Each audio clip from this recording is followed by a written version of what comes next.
You're listening to the Shopify Solutions Podcast, a podcast for Shopify store owners that brings you concrete examples on how to build and grow your e-commerce business.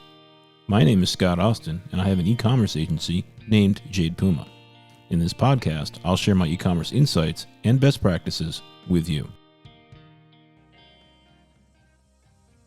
Hey folks, before we dig into this episode, I want to tell you about a new service that I'm offering. It's a store audit where I sit down and record my impressions in a video of your store and brand and provide recommendations on improvements you can take. Clients have been telling me how useful these audits are in building out and prioritizing their to-do list. If you're interested, click on the link in the show notes to learn more. You'll see actual audits that I've done, so you'll know exactly what you'll get. Now, on to our episode.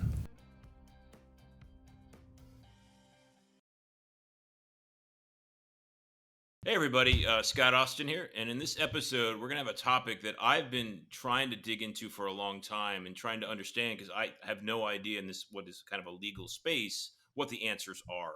And my clients always have, questions on how do I do this, how do I do that in this space of trademarking. So I actually was researching on the internet and I found some YouTube channels, and the person who had what I thought was the best advice for people that were small new businesses was Elizabeth Potts Weinstein. So I asked her if she'd be on the podcast, and she graciously answered yes. So here's Elizabeth. And can you explain to people a little bit about your background and why you're the trademark expert for small businesses? Yeah, I mean, I've been practicing as an attorney for 23 years now. And I've done a lot of different kinds of things, but primarily helping small business owners. And I really specialize in tiny businesses. There's a lot of kind of business corporate attorneys out there who are helping startups who are trying to be the next whatever, TikTok, Facebook, thing. And I'm not really looking at that. I'm looking at people who just have a really small business, and it's just them, maybe a couple people as they grow, but really specializing in that. Because those are the people who tend to not have good legal resources. They don't have a lawyer yet. They don't have an in-house counsel or any of those kinds of things. That's really why I started my YouTube channel, was to help people who can't afford to hire a lawyer at all. And they just are going to do things themselves and they need some tips to navigate stuff. So I've been doing trademarks for people for most of that 20 something years over that time. And my Jade Puma brand, I started it in 2018, and I never trademarked Jade Puma. And the nice thing about Jade Puma, it's completely blue ocean. There is no other Jade Pumas out there, Mhm. or anything that looks like it would conflict. But I said, like, one of my clients got into a trademark thing. I'm like, maybe I should get around to doing a trademark finally. And it was your videos that convinced me that I could do it myself. So I did my own application, paid my fee, and that's how I did my own trademark from your videos. And that's why I was like, I have to share this information because you're absolutely right. The people who listen to this podcast, most of them are very small businesses, and they're wearing 17 different hats, and they only have 15 minutes, of time to dedicate to the thought of trademarking because they got Mhm. all these other fires going on in their business. So, we can give them a trademarking for dummies here in the next few minutes and bring them up to speed on what they should be thinking about in the world of trademarking. Yeah, what is a trademark? Right. Yeah. So, and people get this mixed up between trademarks and copyrights and patents and all that kind of stuff. So, Yep. let's make sure we're all on the same page. So, a trademark is a word or words, or it can be a symbol or like a logo that Yep. you're using in conjunction with the sale of a product or service. There has to be some kind of money involved to identify the source of that product or service. And so most of the time it's a word or words. It's, Nike or something. But Yep. sometimes it can be a symbol like the Nike that swish thing, Yep. for what Nike is. So, and you can trademark both the words and the symbol. You don't have to do them together, So that's Yep. a question a lot of people have. Sometimes we just do one or the other, and there's a lot of consideration to that. But, and it has to be something that either makes money now, you've already made a sale, or you're going to, like, you intend to do it in the future. Like you would actually say on the application, under penalty of perjury, I am intending for this to be a business that I'm going to make money on in the future. And why would someone want a trademark? Yeah, so there's a number of different reasons. Some of the reasons are very practical. So let's say you want to get, you want to have actually also have an Amazon brand, Amazon store, or you want to get the username on some social media or something like that. Sometimes having the trademark is your way in to get something with some third party like Amazon or whatever Twitter's called now, or what the whatever I kind of think it's other. called going out of business, but Yeah, that's just my own exactly. opinion. The next thing that will replace her. So that can be very helpful in a practical sense. So that's one. The second is that if you have kind of a plan, maybe your secret plan is that you want to build up this business to sell someday.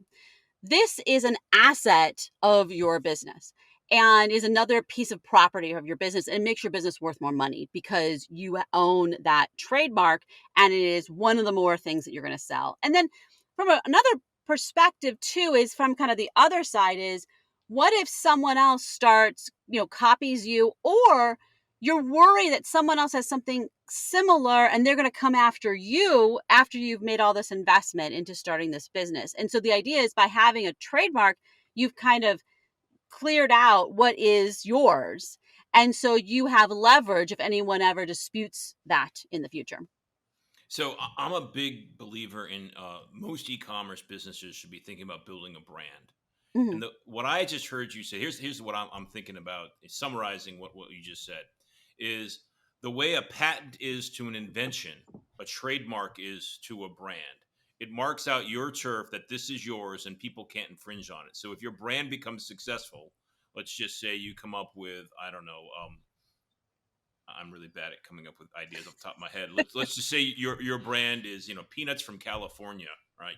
.com is your store, and you trademark peanuts from California, and all of a sudden California is the biggest peanut place in the world, and everybody wants to have peanuts from California on their website. If you trademarked it beforehand, they can't put that and use that as their brand and put it into their marketing materials because you've got that trademark pushing them away from the boundaries you staked out with your trademark claim. Right, exactly. Yeah, and one thing to remember is trademark law, and this, it comes up a lot, is trademark law is actually designed to protect consumers from counterfeits. And the reason I bring that up is because, unlike patents, which are designed to give someone a monopoly, the business owner, it's like they're protecting the Yep. business owner. Trademarks are actually protect consumers, and so the reason that tends to come up a lot when, if someone has trouble getting a trademark, that's usually why. It's something from the perspective of consumer protection being an issue versus your property of a trademark. But yeah, I think it is very important as a way to protect a brand. And that's a way to think about trademarks. Trademarks is about branding your business and your products Yep. and services. So, what are the dangers of not getting a trademark? Right? If I don't trademark my business, what's the worst case scenario, and then like the likely scenario? Yeah, I mean, I think the one of the big things that can go wrong is you don't trademark your business, and then someone else starts a business with the exact same name, and then they file a trademark application. So if you have made sales, you may have a bit of rights, because there's something called concurrent rights that is very complicated and hard to explain. But Yep. it means that you have a little bit of dibs because you were first, but only where you made sales. So let's say you have a store, yeah, you sell on the internet, but you've really only made sales in California, Nevada. You haven't really expanded in other places. You haven't made sales in like literally all 50 states. And so then what happens is, you may still have some rights in the places you made sales, but they get dibs everywhere else. And the short version is, it creates a horrible mess is Yep. what happens. And that's really what you don't want to have happen. And so that's one of the things about filing your trademark application is, unlike you get some limited state law rights in states where you've made sales, continuously made sales. But if you want rights over the whole United States, then you actually have to file the trademark application with the United States Patent and Trademark Office. Okay. So that worst case scenario of if you don't get a trademark, that is that you can lose rights to your brand. Would that be Yeah, accurate? you can lose rights to your brand. You have to start over. Because one of the things that can happen too is, let's say the the other person is actually not a person; it's a gigantic company Yep. who decides to just do it. Well, you you're not going to get into a lawsuit with gigantic company. Like, you can't afford to do that, versus if you have the actual registered trademark, then they know that. And so you have a lot more leverage, even with a big company. I mean, they may come and want to buy you or something like Yep. that because they want that brand. But if you don't have that registered trademark, you're going to have no leverage. And so I think that tends to be the worst case scenario is big, huge, giant company who has all kinds of lawyers on staff trying to get your brand, and you have absolutely no leverage with them. Yeah, and a real example of that is I worked at Microsoft for 12 years, Mm. and we never ever considered how expensive the legal process was. We just did whatever we needed to do legally and brought in, we had, attorneys on staff kind of thing. Whereas every small business owner knows the idea of even bringing a lawyer for half a minute is a huge expense and a huge consideration. But big companies, it doesn't even cross their mind. It's just part of the Yeah. process. They got people lined up to do it all day long, and that's just what they do. Yeah, and I think too, I have had clients where they didn't get the registered trademark, and they didn't even do a trademark search, which is the minimum that you want to do. And then it's, months later, and they get accused of infringement from somebody. And the thing is, the other person has the trademark, and now they have to redo all of their branding, which is expensive and messy. And you, in some ways, you're kind of starting your business over again. So, you don't want to waste all that money you spent on all of your branding and website and emails and domain names and all this stuff, because you didn't get a trademark or at least do a trademark search. Well, that brings up my next question is, as small business owners, and starting up a new business, they got a lot of things going on. When is the right time for them to think about trademarking? And what I heard you just say, it sounds like there's two phases in trademarking, at least in the process. One is doing the search and research, and the other is actually doing the trademark application process. Right. Yeah. So I would say, when you're brainstorming names, don't just, or whatever brand is for your business, don't just look for what domain name you can get. Because this is a common mistake is people will be like, oh, well, I got the domain name, so it must be okay. But the problem is someone else could have just done a different tweak on that domain, and be using that brand. Or they might not even have a regular website. They just have an Amazon store or whatever, something else, but they got the registered trademark on that brand. And so you want to search. I mean, obviously, you're going to look for, is there domain names available and things like that. But you also want to just do plain old Google searches to see, is anyone else using this name in a business that's similar? If it's wildly unrelated, then if they're selling um if they're selling fishing line and you're selling t-shirts, unless the t-shirts are about fishing, then they're completely different things. But if they're somehow overlapping, then you may decide to go in a different direction. You want to do that at the very beginning. And then also search in the trademark database. You can go to uspto.gov, and it's totally free to search in the trademark database looking for anything that's similar. So yeah, you want to do that in the beginning when you're still brainstorming, when you haven't spent a lot of money on your brand. And then when is the right time is a hard answer. And the reason is, it used to be, trademarks used to not take that long. It used to be that you would file and then 3 months later you get your first response. And so because of that, I'd be like, oh, let's file early.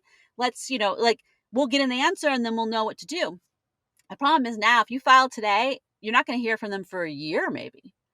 um I would say 9 months to a year is how far behind they are. So because of that, it makes this kind of longer drawn out thing that you have to factor in.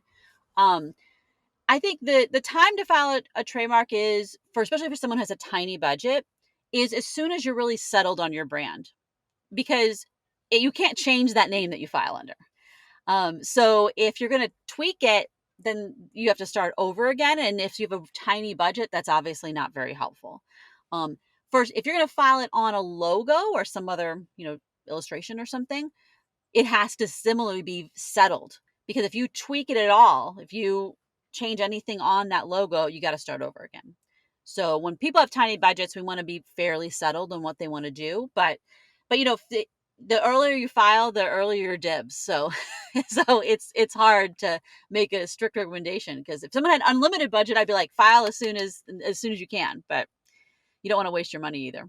Yeah, well, and for small store owners, I find the money's one equation. The other one is just time, right? And the Yeah. whole time to create that process and understand how to do the application.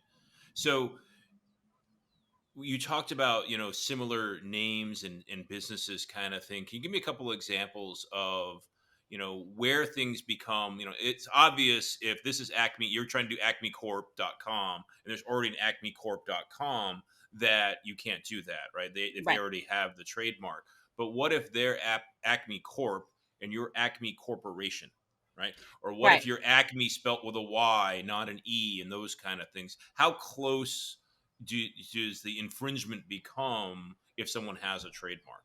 Yeah, and that's a great question because it's all from the perspective of the consumer.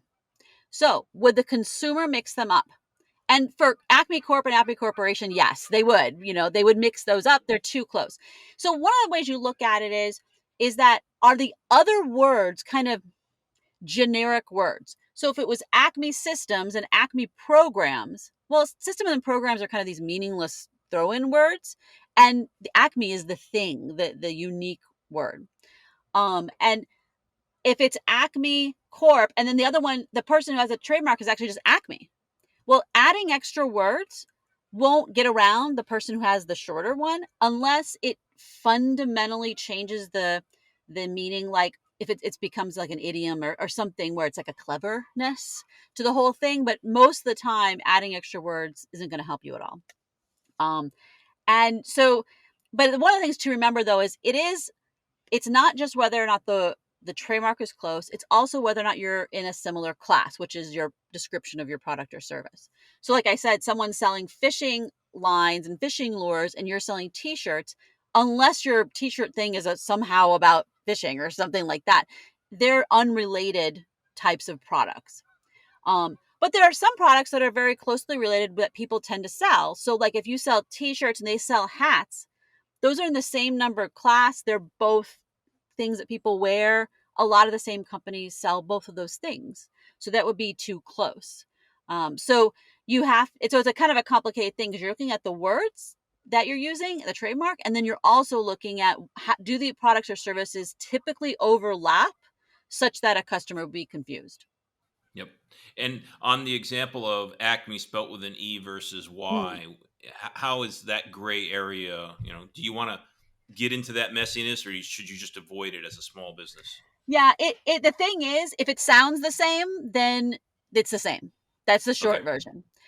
So and that there's actually like a rule about that. It's sound alike rule. So if it sounds the same, it doesn't matter that you spell it differently or you put in a hyphen or you know what I mean, like you put some Yep. cleverness into how you're spelling it or something. It's all about does it sound the same? Yep. Now, just another example for you. I'm just use my brand because it brings it home for me really well. Jade Puma, right? So Jade is a stone and Puma is a cat, and I just combined two words and made a company out of it, kind of thing. What if Mhm. another Shopify focused agency, to be very specific, it's in my exact space. What if they came up with Emerald Puma? Would Mm. that be trademark infringement? Would that be in the gray zone, or no? That's totally fine. Yeah, I mean, I think you would have a good argument that Yep. it should be trademark infringement, but you have to make the argument. So it's not a Yep. slam dunk, but I do think like if if it is something where they're just changing one thing, but there's a part of it would be confusing potentially to consumers. But you'd have to make the argument. So yeah, it's not a slam dunk. And it's one of those things that if they went to apply for the registered trademark, some trademark examiners would reject them because of your trademark and some wouldn't. Yep. And Yep. and so and then you would hopefully find it and you could file an opposition. There's all these things you can do, right? But it is not a slam dunk because it would really depend on which examiner someone got. So there's a lot of subjectivity in the evaluation of things, and who you get on any given day is going to influence the outcome. Yeah, and it's very frustrating because I would say 90% of the examiners are very reasonable. A lot of them are really nice. A lot of them they'll email you like, "Oh, you need to tweak this," and then I'll accept it. And especially if you're representing yourself, a lot of them are really cool, but not all of them. Some of them Yep. I feel like are just like out to get you. They're out to reject it. So just know that you are rolling the dice a bit. and maybe you'll get lucky, and most of the time it's fine, but sometimes we're just unlucky and we get Yep. someone Yeah. that's just now there's things you can do. You can't appeal what someone does, but that starts to get complicated. That starts to be like you may need to hire a lawyer because how are you going to write an appeal? Like you don't know how to do that. That's kind of beyond the scope of just filling out a form. So there is things you can do if you get someone who's a just being a jerk to you, but um, it does make things much more complicated. Yeah. And as you probably well know, I find with the smaller stores, when you get to that level of hassle, you just move on because you got more Yeah. important things or higher hierarchy of needs things you just got to be working on.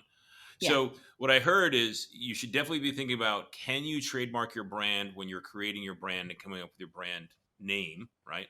Um, and you should register it as soon as you can after that.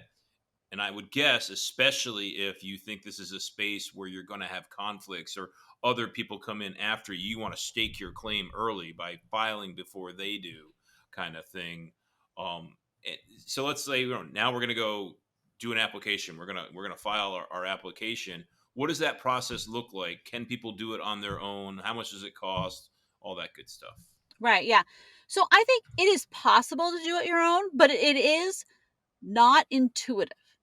It is a lot Gotcha. of weird rules and what class should something be in for the product or service, and like they're not things that are obvious. They're obscure kind of things. And I've actually looked at people have done studies on whether or not um, attorney filed ones get a better result than someone who files it for themselves. And for the first trademark application someone does, an attorney is always better. But once someone's done one, then Yep. it's almost the same because it's not necessarily about being a lawyer. It is about understanding the system of the trademarks and the weird Yep. rules and all this stuff. So, and actually at big, huge corporations, the person filing trademarks are a lot of times not a lawyer.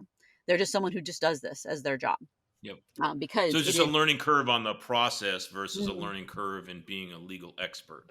Right. Yeah. And there are times where you may run into things where you need a lawyer to help you or even just Yep. give you an advice on whether or not you should spend money on a lawyer, like, is this even worth fighting kind of a thing.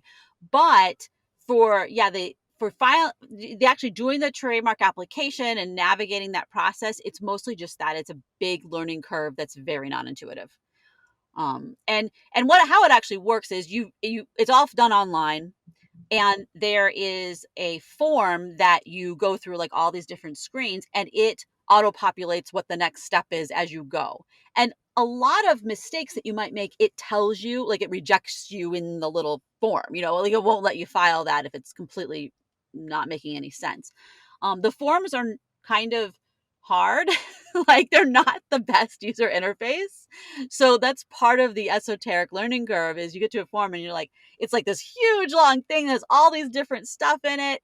And even for me, sometimes like they change the forms and I'll be like, where is the thing that I need to check? Because they just Yep. Yep. changed it around. So if you have trouble when you're going through it, you are not alone. I still have trouble sometimes because every time they change it, I have to like refind all the things. So but yeah, once you file that, then everything is done online nowadays. And nowadays, the examiner, who is a person who actually examines whether or not you should get the trademark, they'll actually almost always now email you if there's trouble with it. It used to call you, but I haven't gotten a call in many, many years from them. So I think they're doing everything via email now. So, which that makes it a lot easier in the sense of the fact that it's all online. And where is that online at? Is that at the trademark office? Right. You go to uspto.gov, and that has both patents and trademarks just because it's the United Hmm. States Patent and Trademark Office. So there's like a drop down menu for trademarks, and it'll be like, they change what it says sometimes, but it'll, be something about apply here or whatever. They also have a bunch of educational things too. They have videos you can watch and all kinds of different articles and stuff like that. So that can be another good place to just get some other information. Okay. And then as they're doing that process and that application, what is the fee that they have to pay, and when does that get paid? Right. So when you file it at the very last screen, then you go pay for it right then. The filing fee is $250 per class. If you do it online and you use the class descriptions, the product or service descriptions that are like in the system, and you don't make up your own. And Yep. I generally recommend, if it's possible, use the ones that are made up, not just because you save money because the other fee is higher, but because it is more likely to get accepted. That if you make up your own class, it like goes kind of in like a different system in a way, and it will take longer, and there's a good chance they're going to reject it because the ones that are in the system, someone already approved them. So you're not going to get rejected on how you wrote the words. So it just kind of gets rid of one of the problems that could happen. So nowadays, I think the only time I ever have someone where we write our own description is when they're one of the first ones we're filing on a very, very new technology. So like when VR first came out, I had to do one on VR and there was nothing in there on Yep. VR. And so, we had to write our own because that was the only solution. But I'm sure by now, I haven't looked lately, but I'm sure by now there's VR ones in there. So it sometimes when you have a brand new thing, it won't be in Yep. there, but otherwise you should be able to find a description And the that fee applies to is you. relatively small, right? At $250, it's not like you're Yeah. going to break the bank. Yeah, it's $250 per class. So if you do it in multiple categories, now that's per numbered class. So if you're selling both t-shirts and hoodies, that's all in the same class of clothing for humans. But if you also sell clothing for pets, that's a separate class, and that would be another $250. So, and whether or not you should file in just one class or multiple classes, I mean, obviously part of it's a budget thing, but it really depends on how what your goals are for your business.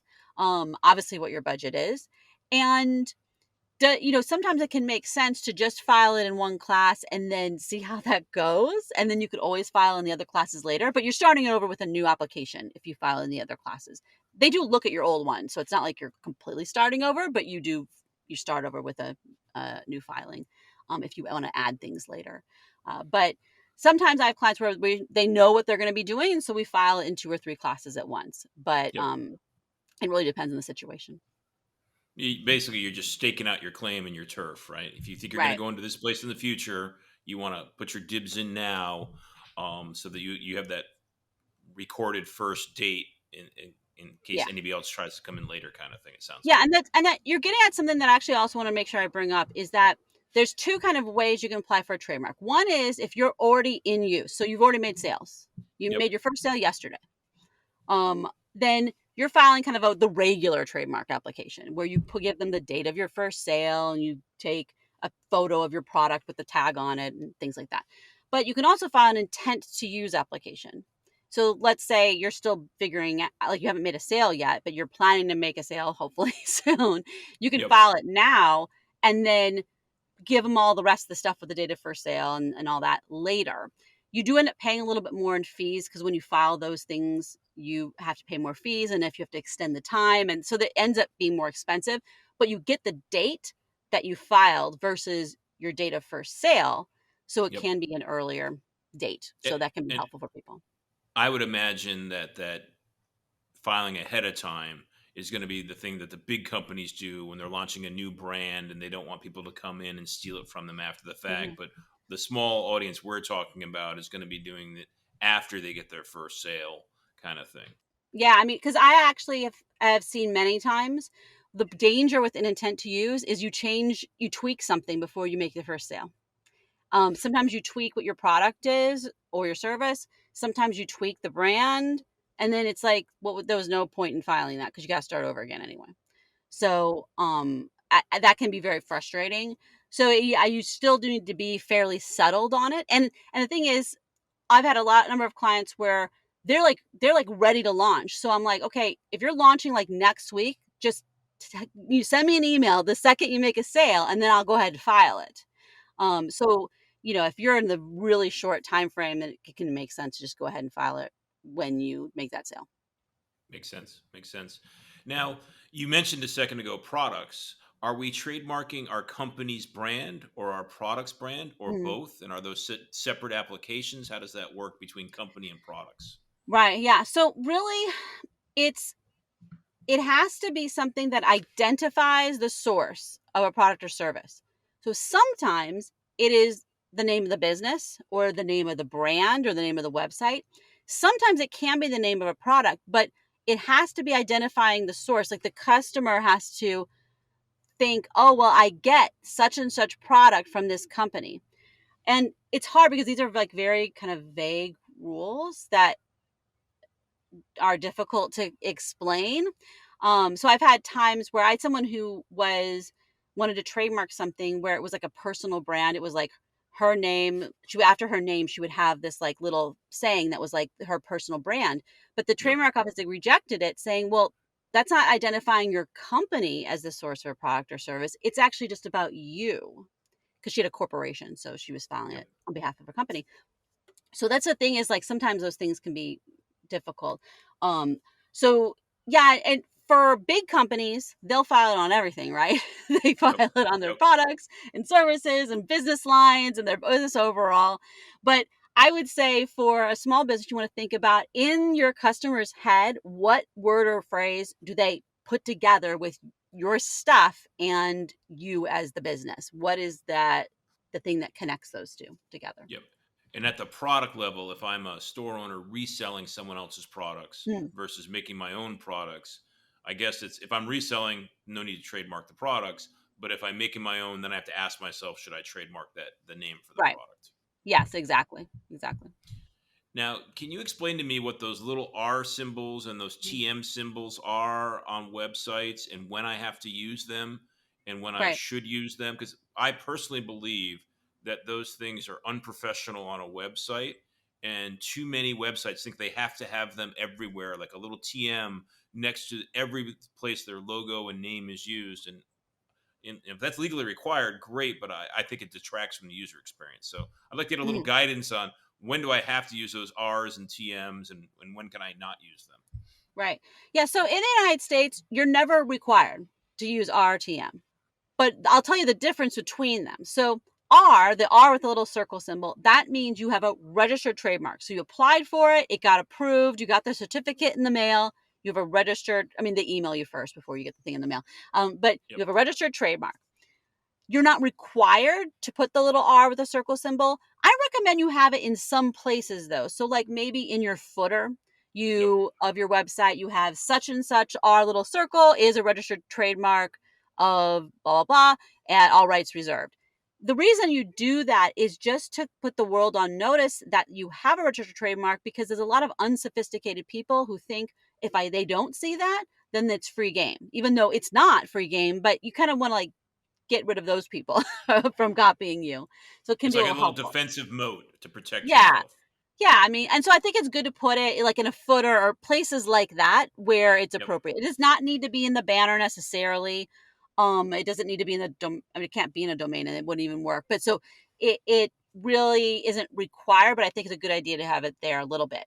Now, TM is just under state law or common law, which means that you can use TM without applying for a registered trademark anytime you're using a word or words in conjunction with a sale of a product or service. And you're kind of putting the world on notice that you're claiming these trademark rights, but you haven't done the registered trademark. And the reason behind that a lot of times is either because it's something that you don't think it makes sense to apply a registered trademark for, like a tagline, something that you change very often. You'll see this with Hmm. big companies too, that they sometimes will do that for things that are temporary. Or people will do it too when they've applied for the trademark and they haven't gotten it yet. And it's kind of like almost like a placeholder for where the R is going to go. And it's helpful for the same reason, because your average person doesn't know the difference. And so they'll be like, oh, this is a trademark, I'm not going to just copy it. So it can be helpful in that situation to be using the TM. And same thing as using the R. But yeah, it's not required. So it's really more of just a way to put people on notice. Because I've had clients and they're applying for trademark, and their attorney tells them, no, you've got to put this up everywhere. And I assume, and that was when they were applying, I assumed in that situation it was so that when the trademark office looked at the website, which I assume they do as part of the review Yeah. process, they're like, oh yeah, these guys are really serious about this. My guess was they're just by doing that TM, it just shows that hey, we're serious about this. Please approve our trademark application. Yeah. And another thing that can actually help, I don't know if this happens a lot in products, but this happens a lot in services, is it can be a discipline on the business owner to use that word or phrase only in a trademarky way. So what I mean is this happens a lot more with services than products, but sometimes can happen with products too, is if you have a phrase that could be used in a generic way. So let's use an example like Google. So let's say on Google's website, they said, um, they talked about their business and talked about here you can do your, do your, you can Google this answer. Well, that makes it be generic. It's instead of saying a Google search. So we always want to make sure that on our own website, we don't accidentally make our brand generic. We don't talk about Hmm. Kleenex. We talk about a Kleenex tissue. Kleenex actually almost lost their trademarks. They had to spend millions and millions of dollars on advertising that was to get people to say Kleenex brand tissues instead of Kleenex, even though we all still say Kleenex. So if you're a Um, verb, you have trademark issues. Yes. So yes, you Interesting. have to, and so that's something, that's one of the reasons sometimes I say to clients, especially who are service providers, because this is where it tends to come up, but sometimes Yep. came with products like Kleenex is you want to make sure you're not using it as a verb, as, and you want to make sure it is still a brand everywhere on your website. So sometimes using the R or TM symbol gives people kind of the self-discipline Yep. to do that. So they don't accidentally make it look like they're generic. Well, and I would say that if you get to the point where you are a verb, you have enough money that you can afford the lawyers to figure that problem out, and that's a good problem to have, right? Yeah, yeah, which is very true. So, a couple more questions for you. One is, what sort of store owner can do this on their own?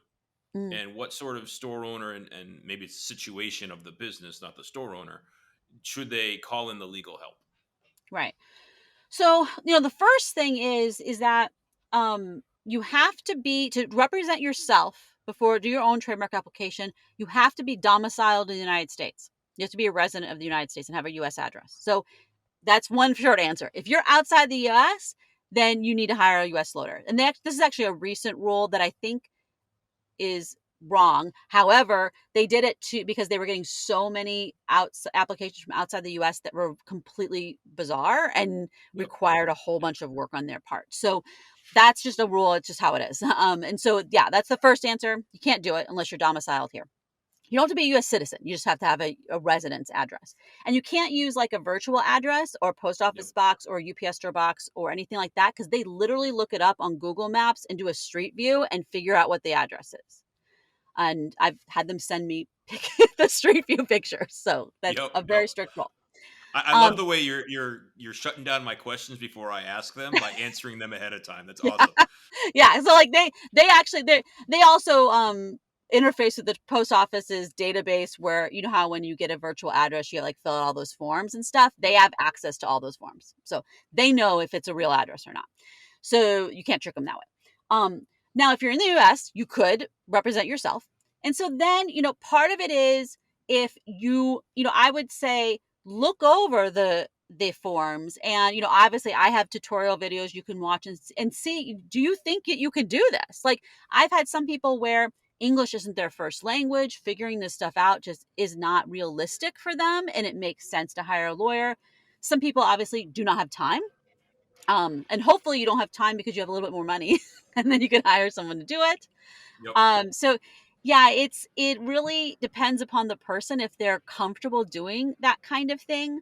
And uh, and you can also hire a lawyer if you get stuck, obviously. But sometimes the reason you got stuck is because you did in the beginning you were having trouble too. So yeah, it really depends upon the person. But I would say look at the stuff and see if you think you can do it. Now, so that's on the complexity of the process. Mhm. Are there times where no, it's a no-brainer, this one's going to be so sticky because you're close to other trademarks boundaries and borders Mhm. that you're going to need the lawyers, or is that not something to consider? Yeah, that can be definitely true. Or like, let's say someone is already infringing you. And by the way, there's a Yep. special like fast track process you can get.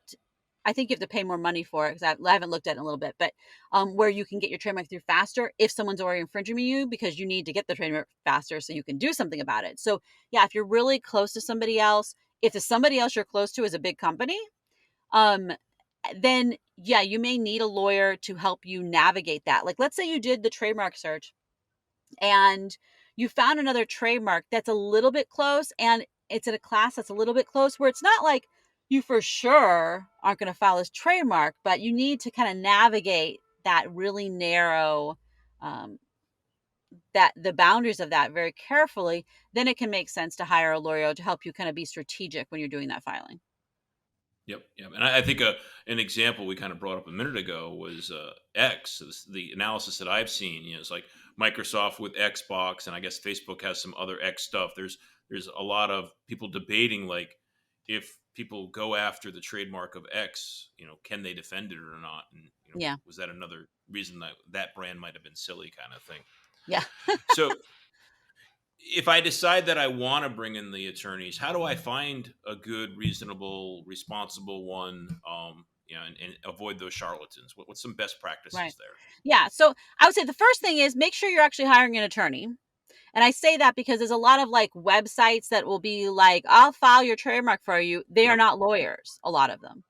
yep, So there's no point in that. Like, what are you paying for? Someone to fill out a form? Like, you can fill out the form. Like, if you're going to pay someone, want to pay them for the actual advice and for yes, their expertise. So first, make sure you're actually hiring an actual lawyer.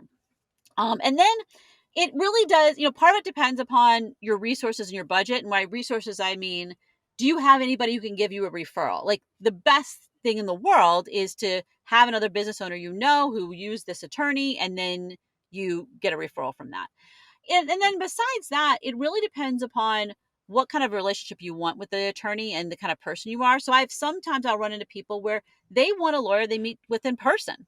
So then you need someone local, and you need someone who's going to be that in-person person who's going to sit down with you. Some people are totally fine just doing it all online. Some people want it to be built in where they're going to have phone calls or whatever, and some people can just do everything 100% virtual. So you have to think about who you are as a person, what kind of relationship you want. Um, when I have people come in who have absolutely no idea who to hire, one of the websites that I think is a good idea that actually has lawyers is Trademarkia.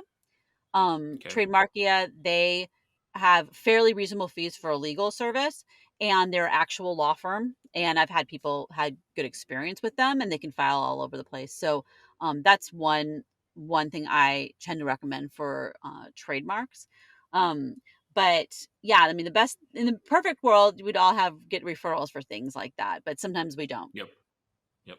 And are there firms that specialize just in things like patents and trademarks, or can I just go to a jack of all trades attorney and get this done? Should I look for a specialist or a Mhm. generalist? Yeah, it's a good question. I would say you want a specialist who does trademarks. um, that there are lawyers who do a number of things in intellectual property or a number of things in kind of business law who have done enough trademarks that they are an expert. It is 25% of their practice or something. But you don't want to go with someone who they do everything. They're doing, personal injury litigation, and they're doing this and they're doing that. Like that's too many things because like we were talking about earlier, trademarks is so esoteric that, and they don't actually require you to take a trademark class in law school. So someone has to have decided to learn this stuff on purpose, and either in law school or they took other classes or they went and worked at a firm and got trained up on it. So you want to make sure that they have some speciality in trademark law. Yeah. Yep. Now, as I said, I submitted a trademark application this year following your YouTube video, did it myself, and my experience post submission of that has been unbelievable to me. And I'm Mm-hmm. wondering, is this normal or not with all the scammers out there?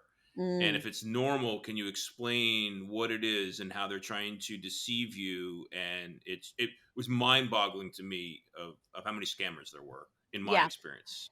Yeah, I agree. This is one of those things that makes me crazy. And this happens also, by the way, if someone files an LLC or corporation, that it's Yes. because the thing is, anytime you file something with the trademark office or your local secretary of state to your LLC or whatever, that address and your email goes into a database. It's publicly available, and then you're going to get email spam and you're going to get mail spam. And a lot of it, some of it will be just like lawyers who use that as a way to try to get clients, and they actually are lawyers. So it's just annoying. And then a whole bunch Yep. of it will be stuff that's lies, like just absolute fraudulent, Yeah. wrong Yeah. things. And so there'll be Yes. things like, one thing to look out for is the International Trademark Database, which is not a thing that exists. Nope. And they'll be like, oh, you have to pay $1,200 or whatever. Yep. Like there'll be all these things where they like literally send you something that looks like an invoice and it Yes. looks like it's a government Well, thing. I've gotten several of them, but here's the one I had that blew my mind. Right, so I got a phone call, and it said Mm, trademark office on my caller ID. So I picked it up, and this woman's talking to me, saying, "We got your application. You did a great job for submitting it on your own. Really impressed with how you did it so well." And so I think I'm talking to a government official, right? yeah. And they're pretending to be that person. And then she wanted to know what my credit card number was for my processing fee, Mm, and that's when I realized this is a scam, right? And they yeah. just totally wanted to take my credit card number, charge me the $400, and probably provide no service at all, and just take my money and run, kind of thing. In addition to I got the mail ones, but the phone call one just blew my mind. And Wow. Yeah. when I called her out on her lying to me, she's like, "Look at your caller ID. We are the patent office." Like, like you're saying, that they completely lie to you, and they knew exactly what they were doing and trying to grift me, kind of thing. Yeah. And interesting enough, when the patent and trademark office calls you, the caller ID says nothing because they have Yeah. caller ID blocked. Yes. Um, Yes. so and on the number could be any number. Like the trademark office has offices in other places, so it's not going to just be like Washington D.C. Yep. They have like local ones here in California where I'm at that will call me. So, and the thing is, I like I said, I haven't gotten a call from the trademark office in years. Yep. And they do everything by email. So yeah, if you ever get something that is a call or an email or whatever, and you're not sure, you can log into the TSDR, which is the kind of back end of the trademark system, and see the status of your trademark. And in there will Yep. also say, once you're assigned to an examiner, it'll say who your examiner is, and you can email them. Yep. So if you're not sure, you can always log into it, and you should log into it regularly to see the status anyway, just so you know you didn't miss something.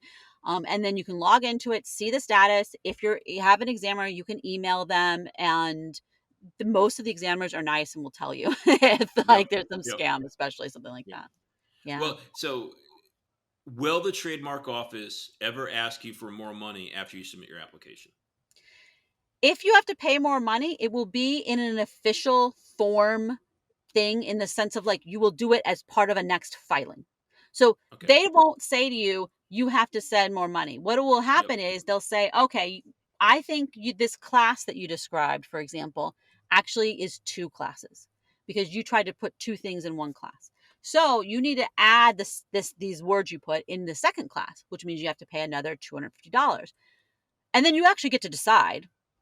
That will be in a letter they send to you that you'll actually get it via email, but it's like a PDF. Yep.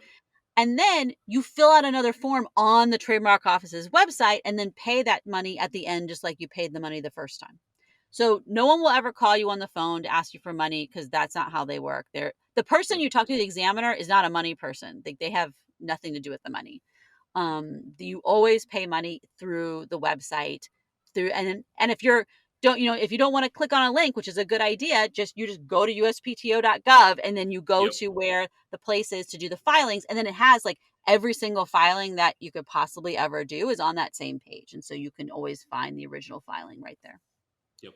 Sound, that's a good tip, that all your money is going to be paid through the same application form process website, and you're going to be driving through it instead of them pulling you Hmm. into submit your credit card here type stuff, which Right. scammers do all the time. So that's been a really good summary for the Shopify store owners, small business owners getting started out. Is there anything that they need to think about that we haven't talked about? Mm. Yeah, I think the only other thing that I think we didn't talk about was if you have if you want to file it in a whole bunch of classes, and some of them you're actually making sales and some of them you aren't, I would recommend that, or some of them you're going to make sale next week, but your other thing you're not going to launch for 3 years. I'd recommend splitting those into separate applications because it is Hmm. cheaper to do that on the front end than to split them up later, because how it works is you don't get your trademark until you've made a sale, and you have to make a sale in every class, every numbered class. Yep. So you don't want to put 5 or 10 different classes when you're only going to make sales in two of them. And I mean numbered classes, so it doesn't, like, you don't have to sell both t-shirts and hoodies and hats because they're all together in the same class. You just sell one of those. But if you put a class for the t-shirt class and you also are going to be selling the fishing line, then you have to make sales in both of those for the trademark to issue if they're in the same application. or you got to pay a bunch of fees and split them up, and that's a whole big thing. So Yep. don't make the mistake of trying to do too many things at once. It's better to split them up. It doesn't cost anything extra to file it separately, and they'll get Just, assigned to the same examiner. So yep. if they're filed around the same time. So just one step at a time, baby step. I'm always a fan of walking instead of running when possible. Yeah. Excellent. So how can people find you and your YouTube channel and get advice from you if they have questions? Yeah, so if my YouTube channel is Elizabeth Potts Weinstein, but you can go to Elizabeth PW, so you don't have to spell that whole thing out. You can also go to elizabethpw.com. We'll redirect to my website, and that links to a whole bunch of different places. I have the best place to get advice from me if someone actually wants one-on-one advice is I have a Patreon that's also under my same name and linked through all those different places. And then I have on there, you can get advice by email, by direct message, or by phone, depending upon the level of Patreon that you do. So that's a real good way to like get just a little bit of help if you want to do things yourself. Oh, interesting. It's I hadn't seen attorneys that do that before. It's pretty cool. Yeah, I don't know if anybody else is doing that. But I found it as a really nice way for people to get just a bit of advice. Well, that's another class that you can create when you file for that trademark. Yeah. Well, I appreciate it. This has been really helpful for me, and I'm sure it's been helpful for the audience listening to, because this is a place that most people, just don't understand and need that, basic 101 education that I think you just gave them. Yeah, good. I'm glad. Thank you. You've been listening to the Shopify Solutions Podcast with Scott Austin. This podcast is brought to you by Jade Puma, a Shopify-focused agency located in San Diego, California. If you like what you heard, please leave a review and subscribe on iTunes or wherever you get your podcast.